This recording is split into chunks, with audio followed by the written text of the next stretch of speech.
মসজিদে পড়িলে আজান সবার আগে যাও, নামাজ শেষে বাইরে এসে সুদের টাকা খাও। নামাজ হইল না রে তোর, নামাজে লইলি না খবর, নামাজ হইল না রে তোর। এতিমের ধন সম্পদের কাছে যেও না, কিন্তু শরীয়ত সমর্থিত উত্তম পন্থায় যে পর্যন্ত সে বয়প্রাপ্ত না হয়, আর ওজন ও পাপ পূর্ণ করো ন্যায় সহকারে। আর আমি সাধ্যের বাইরে আমলের নির্দেশ দিই না। আল কোরআন সূরা আনাম 152।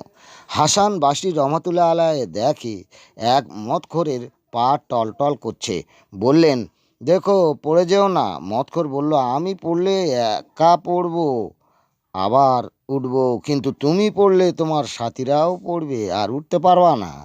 হাসান রহমতুল্লাহ আলাইহি ভাবছেন, মদখোর আচ্ছা জ্ঞান দিল, আমাকে সাবধানে চলতে হবে। মোহাম্মদ খোরশেদ ভাই পাকিস্তানের মদ করছিলেন। তার মদ খাইয়ে বেহুশ করে তোর সঙ্গীরা 50,000 টাকা নিয়ে চম্পট দেয়। ভাবছে মেয়ের বিয়ের টাকা এবারে চলে গেল, কি করব, মেয়েকে বিয়ে দেব কিভাবে। জিম্মাদার বললেন, তুমি চিল্লায় বেরিয়ে যাও, আল্লাহ তোমার মেয়ের বিয়ে দেবেন। জামাতে কে একজন একটি থলে দিয়ে চলে যায়, দেখে টাকা, গুনে দেখে 53,000 টাকা। খোরশেদ ভাই মদ খাওয়া ছেড়ে দিয়েছিলেন।